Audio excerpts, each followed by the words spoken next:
So the bios say that since 1977, Bill James has written more than 24 books in history and stats, and I would say the godfather of statistics, the grandfather, the father. What do you think? The creepy uncle. The creepy uncle, ladies and gentlemen. No, in all seriousness, though, Moneyball owes the history to you. Stratomatic owes the history to you. All of the early kind of analytics view you with awe and respect. And obviously, when you were dealing with it, it was a passion. But you had no idea, or did you, that it would morph into what it is today?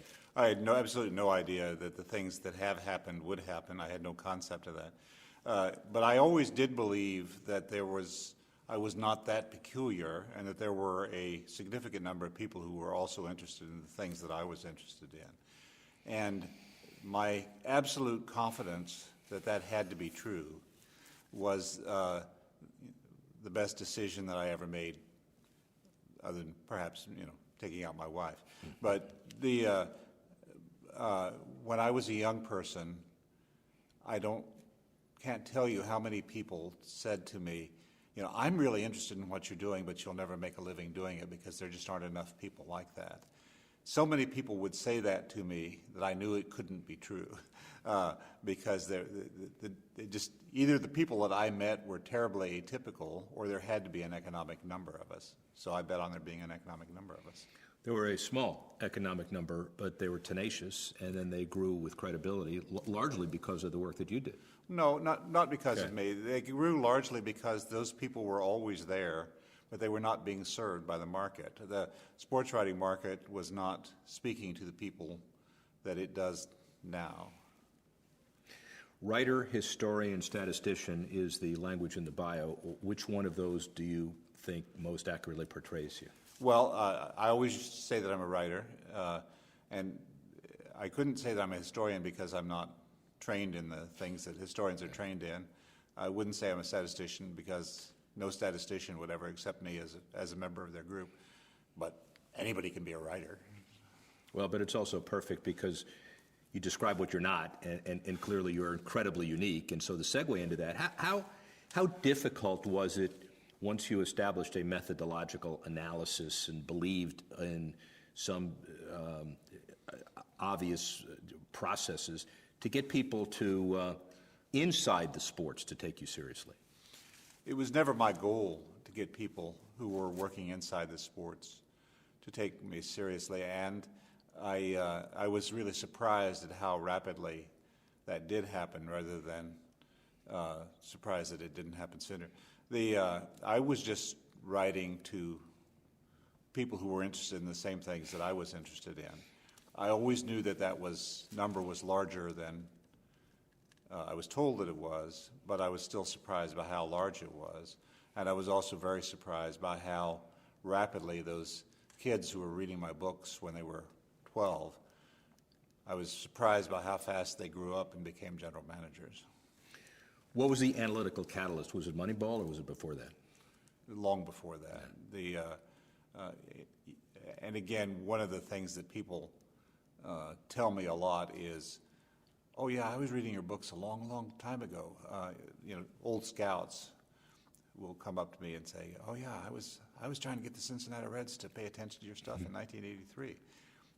I don't doubt they're telling the truth, but they were awfully quiet about it at the time. Yeah, obviously, and so Moneyball is the populist version of a catalyst, but obviously a lot earlier than that. One of the questions that always happens, I guess, is in a kind of intuitive. How do you measure heart? How do you measure the intangibles?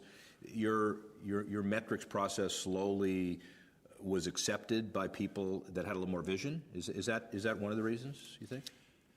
What I had not thought about when I was doing the stuff that became the basis of my career, what I had not thought about was that professional sports organizations actually needed an approach exactly like this.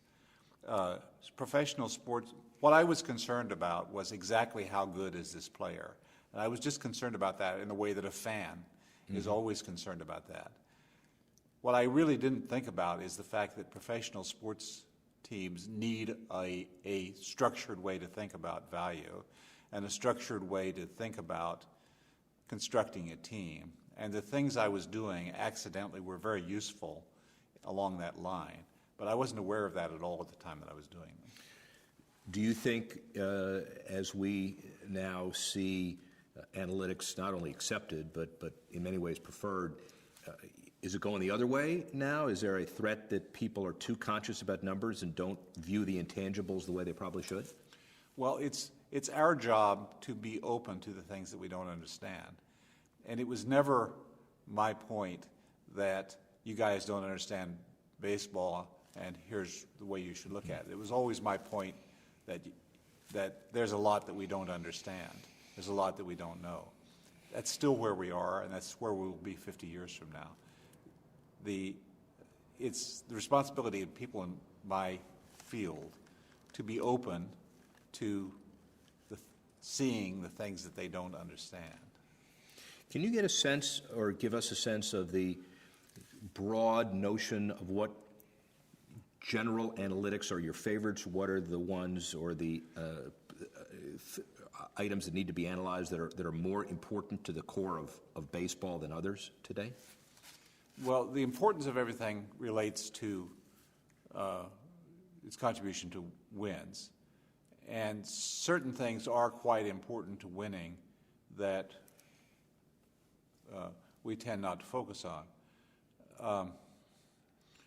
Where we are now is that we have a sophisticated enough understanding of what happens on the field that but we are still bamboozled by how unpredictable it is because of things that happen off the field.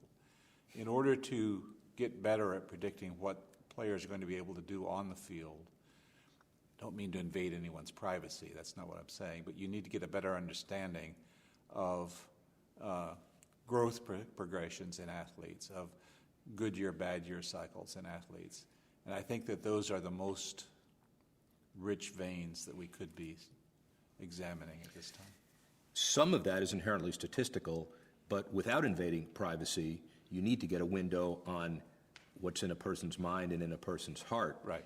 Are there metrics that can analyze that as well? The job is not to use metrics, but to create them. Our job is to find ways to measure the things that aren't being measured. Are we on the way to doing that with the, let's call them the intangibles today? We always know things that we didn't know 10 years ago. And there are a lot of things that we understand now that we didn't. I expect that 10 years from now that will still be true.